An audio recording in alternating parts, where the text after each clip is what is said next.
welcome back. It's December, which means holiday season is in full swing. So today I thought we would do something a little bit more festive. I'm going to pull it out of the Love and Lemons Everyday Cookbook by Janine D'Onofrio and Jack Matthews. And we're going to do peanut butter snickerdoodles.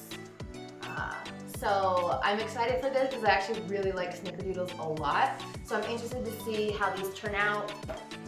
They are vegan. So let's get started. Let's see how we do. So first things first, she has me preheat my oven. In the book, she's gonna have you do it to 350. Because I am in Denver, I am at altitude, still learning, but I've actually set my oven to 375 instead. And then the very first thing she has me do is make a flax egg. So I've taken 1 tablespoon of flaxseed and I've taken 3 tablespoons of water. I've mixed it together and I'm essentially just gonna let it sit for a little bit. Next, we're gonna work with our dry ingredients. Dry ingredients wise, I'm just gonna run through it with you and then I'll work it. So we've got our all-purpose flour, we've got our oat flour, we've got our baking powder, our baking soda, and our sea salt. So a couple of differences here for my attempt today. I'm working with organic Einkhorn all-purpose flour. I have never worked with this kind of flour before. I have no idea if it's gonna turn out like a regular all-purpose flour would, but it's what they have in the store, so it's what I'm working with today. So we'll see if that changes the texture, the consistency, or the taste profile at all. Also, she does have me use oat flour. I don't have oat flour on hand, but if I take some whole grain oats, I blitz it up in the food processor for a while, and then it actually makes a really nice fine grain, essentially oat flour. Pretty easy, pretty quick, so you don't really need to buy oat flour if you have rolled oats. Okay, cool.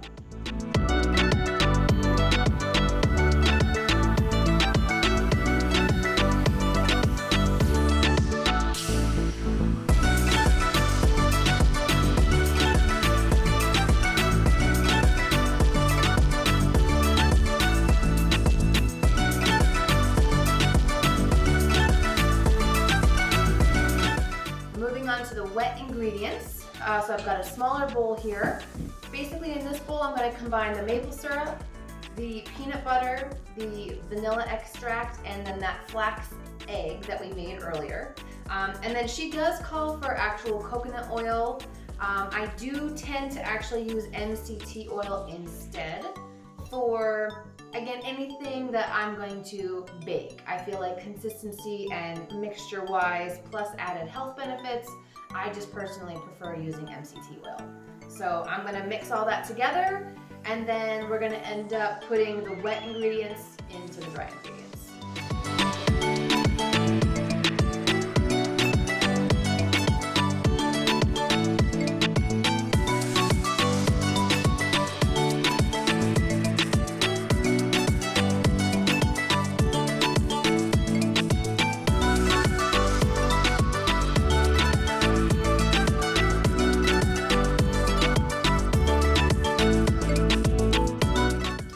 We have our bowl of dry, we have our bowl of wet. I didn't actually measure the peanut butter because more often than not I have trouble getting it out of the measuring scoop, so I pretty much just eyeball the peanut butter once in a while, so hopefully it's fine. And then she's also had me mix together, what is it? A 1/4 cup of cane sugar and then a tablespoon of cinnamon.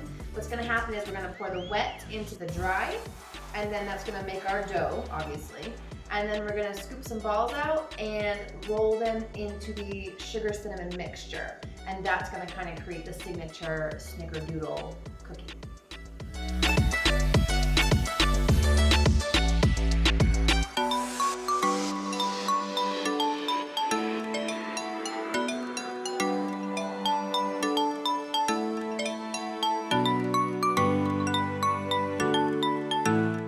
Okay, so I've mixed everything together and it's pretty wet.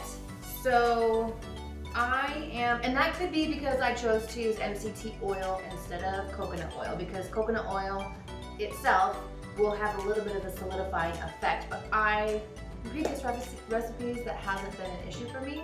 So to compensate, I am gonna add a little bit of extra all-purpose flour to try to make it a little bit more dough-like, because as it stands right now, I am not going to be able to roll this into a ball and stick it in here. So you can see that it's, maybe it's thickening up some, but it's not ideal. So we're gonna try to thicken it up a little bit.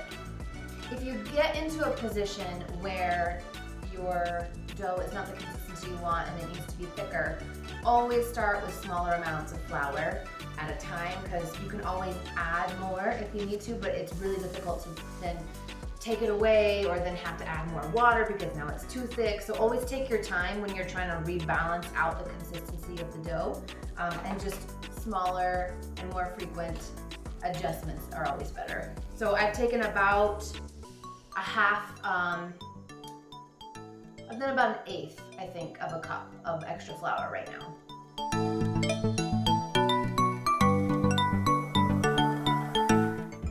Okay, so it's closer, but it's not quite there, so I'm gonna go ahead and add another about an eighth cup.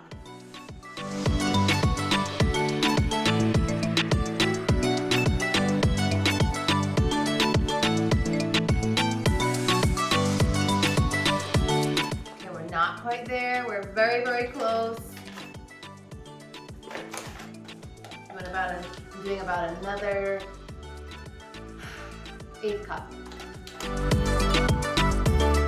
I've also changed spoons because it was getting a little bit tough on my silicone sponge.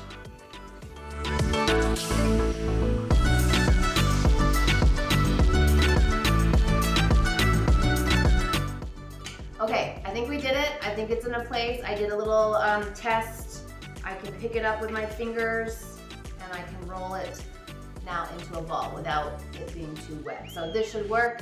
I ended up adding, I don't know, I did 3/8. I added 3/8. So I think it should be okay. Okay, so at this stage, I am done with all the mixture. I'm gonna roll it into about a 1-inch ball, toss it around the cinnamon sugar, and then I'm gonna place it.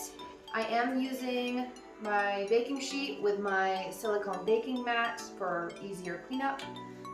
And that way I also don't have to like spray or do anything like that. So just going to roll the balls, put them in the sugar, and then place them on the tray. I am going to flatten them just a tiny bit, and then we'll be ready to bake.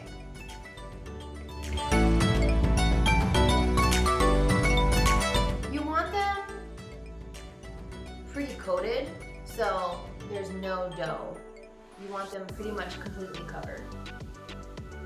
Or at least that's how I like mine.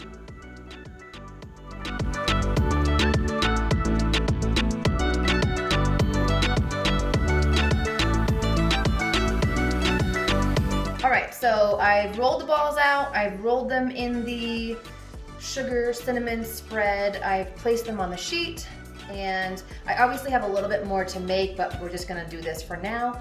The oven is set to 375. According to her recipe, she said 350 for 8 to 10 minutes. Because I am doing 375 at altitude, I'll probably start at about 6 minutes and then see how they do to make sure that I don't actually over bake them at this point.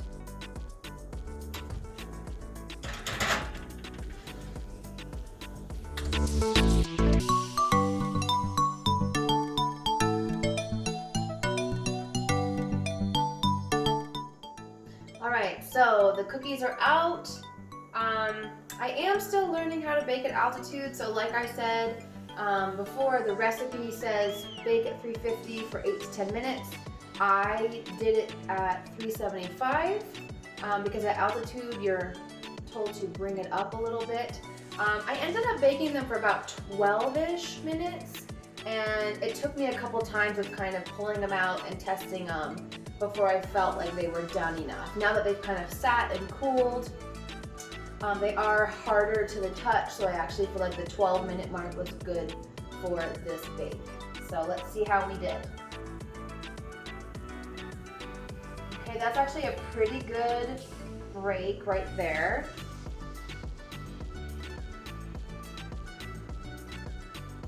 And now I'm going to test it.